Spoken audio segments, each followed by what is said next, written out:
alikuwa ametoa taarifa kuwa mchezo unaenda kuchezeka Zanzibar, ikiwa yeye sio msemaji wa bodi ya ligi. Tunazungumzia kwanza mimi siku zote ni mtu wa kunyooka.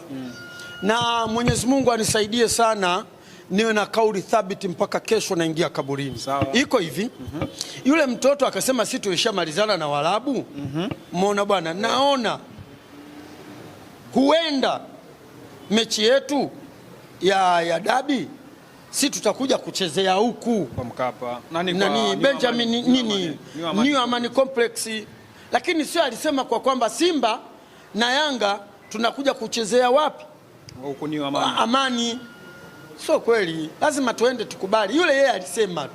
Lakini sasa hii yote kwa sababu gani? Na yule alivyosema pale pana mashindano ya Qur'ani. Ndio tarehe 1 anafanya. Tarehe 1. Sasa haiwezekani mkaenda mkasimamisha masuala ya Mwenyezi Mungu kwa mambo yenu ya mipira. Ndio maana watu wameona twendeni tuipeleke Zanzibar. Mnaogopa nini kwenda Zanzibar?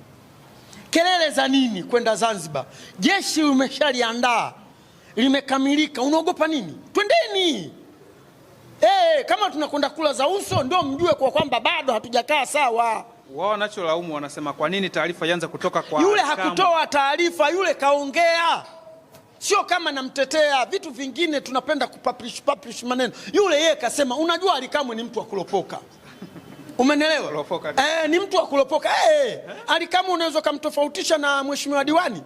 Huwezi kumtofautisha. Umeona bwana, yule kapeleka moto kuwachanganyeni nyinyi watu wa Simba, na kila siku mimi wanawaambia watu wa Simba, yule mtoto anawachanganyeni vichwa.